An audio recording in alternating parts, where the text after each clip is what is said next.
喺2025年6月25日，香港失去咗一位傳奇人物蔡瀾先生。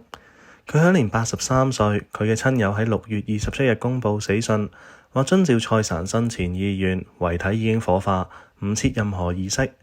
蔡瀾一生橫跨電影、飲食、寫作、書法同旅遊，佢嘅瀟灑人生、風趣個性同深厚學識，留低無數故事同啟發。蔡瀾嘅電影事業要由佢父親蔡文元開始講起。蔡文元係詩人，早年由潮安縣趙門蔡村移居南洋，後嚟喺邵氏片場分行做幹事。蔡瀾細個住喺戲院樓上，日日睇電影，培養出對電影嘅狂熱。18歲嗰年，佢本來諗住去法國學畫，但阿媽洪芳聘擔心佢變走鬼，建議佢去日本。於是1959年，佢入咗日本大學藝術學部電影科編導系。初到日本，蔡瀾原本連半句日文都唔曉，佢透過睇戲學習法，將一部電影睇30至100次，背熟對白，學識日文，仲幫邵氏挑選日本電影版權，幫補學費，所以話成功非僥倖。1963年，任邵氏製作經理20年，後嚟周文懷創辦嘉禾，邀請佢做電影製作部副總裁，監製成龍系列電影同力王、聊齋艷談等另類作品。佢喺電影圈嘅手腕高超，尤其擅長協調明星同導演之間嘅矛盾。例如1972年監製李翰祥嘅《大軍閥》嘅時候，狄娜因為一場裸露戲份拒絕拍攝，鎖喺化妝室喊。蔡瀾用以退為進嘅策略，話你有你嘅理由，我講幾多次都說服唔到你，但我職責所在，試過嚟同你講，你自己決定，我走啦。結果狄娜感動於佢嘅誠懇，乖乖完成拍攝。佢同炮哥單立文嘅合作亦能津津樂道，被蔡瀾游說拍《聊齋艷談》。炮哥話蔡瀾當時唔知係咪飲大2杯，蔡瀾話套戲冇嘢㗎，係個書生喺度打啲妖咁，掠住大個咁咯。點知去到片場先知原來係拍3級片，因為約都簽咗，炮哥焗住頂硬上，但堅持拍床戲唔除底橫，守住最後一點尊嚴。《聊齋艷談》上映後票房大豐收，炮哥片又接踵而來，但除咗侯賽因，大部分都係要扮好色一代男。最後佢一連喺潘金蓮之前世今生等電影演咗5次西門慶，變成西門慶專業戶。葉子楣同蔡瀾嘅合作亦係香港電影黃金年代嘅經典。喺《今夜不設防》嘅節目認識之後，佢哋合作《監獄不設防》、《聊齋艷談》同《女機械人》。葉子楣仲提到《女機械人》嘅科幻題材好前衛，當時覺得劇本傻傻地。去到而家 AI 世代，葉子楣回想先覺蔡瀾思想前衛。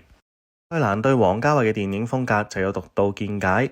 佢話王家衛追求最美感、最 perfect 嘅一剎那，甚至不惜拖延製作週期，務求達到心目中嘅完美。成為王家衛之前，你會死好多人。投資者可能血本無歸，劇組人員需忍受超長工時同無數重拍。但蔡瀾坦承，佢嘅人性令佢無法接受咁嘅拍攝方式，話我做唔到咁自私。見到咁多人為一個人嘅藝術夢犧牲，我會唔舒服。正因如此，佢最終離開電影圈，轉向寫作同飲食業，追求個人創作嘅自由。蔡瀾對陸叔邵逸夫就充滿敬意，尊稱佢為陸先生，讚佢愛才如命。喺在邵逸夫身邊的那些年，詳細記錄二人嘅淵源。佢提到邵逸夫原諒李翰祥早年嘅背叛，重新合作拍《大軍閥》，仲俾機會蔡瀾喺日本包拍電影。1960年代，蔡瀾喺日本留學嗰陣，提議以20日20萬港幣完成邵氏電影，遠低於香港60日嘅標準，幫陸叔慳成本，同時累積監製經驗。蔡瀾離開邵氏嗰陣，陸叔慷慨俾咗3000萬支持佢獨立拍片，承諾幫佢發行，足見陸叔對蔡瀾嘅信任同器重。蔡瀾喺著作中大讚陸叔有容人之量，話佢為咗拍好片，願意放下舊怨，呢種胸襟唔係其他人做得到。但對方日華、蔡瀾嘅評價就充滿批判。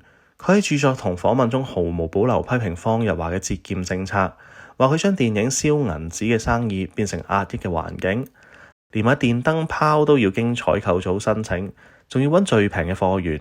蔡瀾形容呢個環境好難頂，任何人都冇辦法忍。認為方日華嘅管理方式扼殺創作自由，令員工士氣低落，直接導致邵氏由盛轉衰。方日華唔單止影響製作質素，仲逼走咗周文懷、李漢祥同張徹等人才。蔡瀾話：當年佢同周文懷先後離開邵氏，原因都係頂唔順方日華。佢喺邵氏工作20年，見證公司由黃金年代走向衰落，感嘆方日華嘅短視政策犧牲咗長遠發展。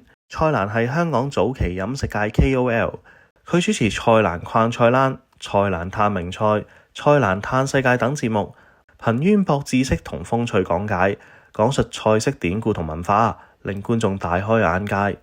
出邊流傳蔡瀾同餐廳合照，若果有笑容，代表食物好食；若果冇笑，則暗示味道一般。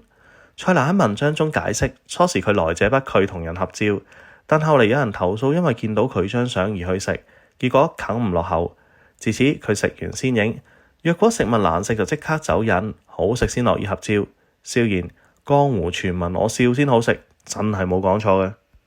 蔡瀾對日本飲食文化嘅觀點曾經引發過坊間爭議，最出名當然係日本人唔食三文魚之謎啦。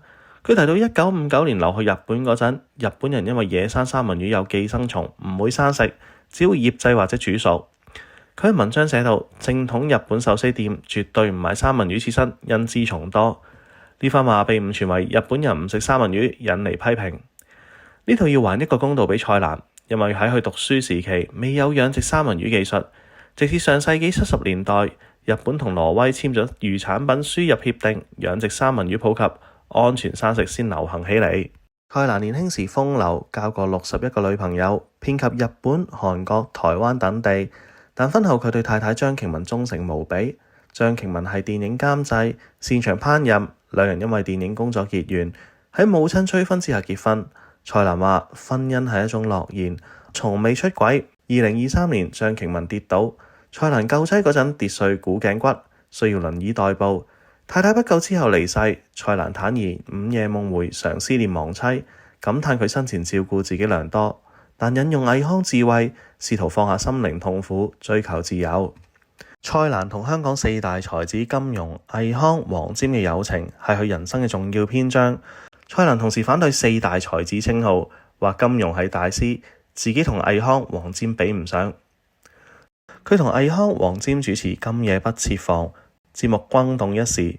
佢經常送醉酒嘅倪匡返屋企，喺北角賽西湖續座樓問康間，幫倪匡人面辨識，足足半個鐘先揾到屋企，笑料百出。黃霑鍾意喺蔡瀾屋企沖涼，承諾寫歌俾蔡瀾太太，留低一沓欠歌借據。最終一首都未兌現。黃霑最早離世，蔡瀾懷念佢嘅才華。倪匡2022年逝世之後，佢感嘆酒剩我一個。